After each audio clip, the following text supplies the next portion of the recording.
All right, here we go. All-star Isaiah Thomas, second in the league in scoring for a Boston team, now second in the Eastern Conference. The Celtics host the Pistons in Game 1. And later, another all-star. Marc Gasol leads the Memphis Grizzlies into the Valley of the Sun. We are double-dipping on a Monday night on TNT. Pistons and Celtics called by the Kevins, Harlan and McHale, with Kristen Ledlow working the sidelines, and then the Grizz and the Suns with Brian Anderson, Brent Barry, Reggie Miller, and Jamie Maggio. Here in Atlanta, TNT NBA Tip-Off is presented by Auto Trader, Ernie Johnson, Charles Barkley, Kenny the Jet Smith, Shaquille O'Neal. Celtics, Pistons. We're going to start with Detroit. I've got a stat, and our guys research this, and this is pretty amazing to me. In their first 27 games, these guys were allowing just under 96 points a game, and over the last 20, 14 points worse.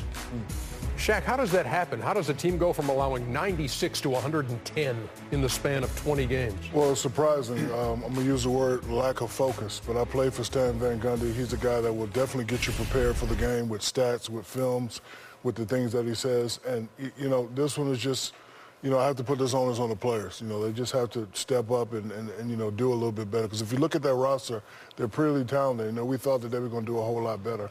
But right now, they're just not responding. But you can't blame it on Stan Van Gundy because I played with him and Pat Riley, and they definitely have you prepared for every game. Whose team is this in Detroit?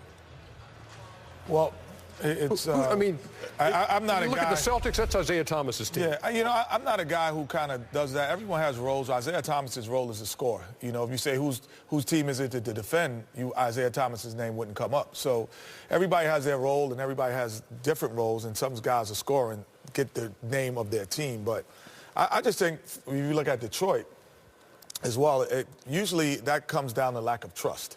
Because the same way you trust guys on offense, you trust them on defense. So, like, if I'm told my assignment is to send the guy baseline, and I said Shaq's going to be there to cut him off baseline, and he's not there, then the next time I go, well, I'm going to play him a little straight up. Then Shaq comes over, and now he beats me middle. So all of a sudden you have like a snowball or avalanche of guys not trusting each other. So to me, when you go up 14 points in that short span, to me it feels like that you don't trust each other, you don't trust what's going on, and there's some dissension because of that. Why is this team 4 games worse than they were a year ago? Well, I disagree with Kenny. Every team has to have a guy. And who's the guy on Detroit? On offense? No, every team has your best player. He's the guy. Everybody follow his lead, whether that's good or bad. To me, the best player on Detroit is Andre Drummond. He, to me, is a stud. He's he's in a conversation every year with All-Star. I think the biggest problem with the Pistons is they got a lot of guys who think they're better than they are. That's what I think their problem is. You know, they got guys who got money, and people are like, whoa, I make money. I'm a star. I'm a good player. Instead of earning that respect. Like I tell you, the guy I love in the NBA this year is DeMar DeRozan. Gets that big money. He comes out like, I'm taking my game to the next level. Actually, and this ain't an old guy hating on young guys. When I look at the Eastern Conference, there's so many underachieving teams. I think what's happening in the NBA is now everybody's making so much money, Ernie, now. There's no need to want to be great anymore. Like, I think mediocre players are making $10, $15 million. You're like, why am I going to kill myself? Where's the incentive? What's the incentive to go take my game to the next level? I do think there's so much money in the NBA, it's had a negative effect on the bad players. The great players always want to be great. But I think some of the mediocre players in the NBA are making so much money now, there's no need to be great. Boston's second in the East. Are they the second best team behind Cleveland? I would say, yeah. You know, they're playing very well. I still think they need one more big-name guy. But, you know, Isaiah's doing all he can, and, you know, they play together. You know, Kenny talked about trust. They definitely trust each other on defense and on offense. And this guy, ever since his growing injury, averaging 32, playing lots of basketball. But I say this all the time. Wish he was 6'6". If he was 6'6", he might average 50. That's what I'm saying. Or he might average 12.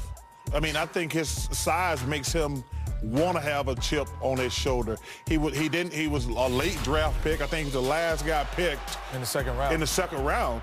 I mean, well, that's only 2 rounds. And I think ever since then, we had him in Phoenix. I watched him in Sacramento. I think his size has actually that has helped my point, Ernie. To be a great player, you have to have an attitude to want to be great.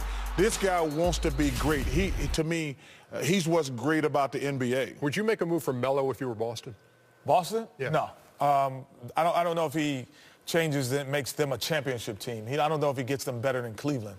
But, you know, they have a different style of play that he would probably have to kind of change his game and piece to. I just don't know if he makes them better.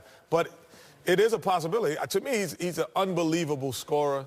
And at this stage of his career, you know, they have to put guys who aren't the main guy on him. So all of a sudden, he still can be a great scorer.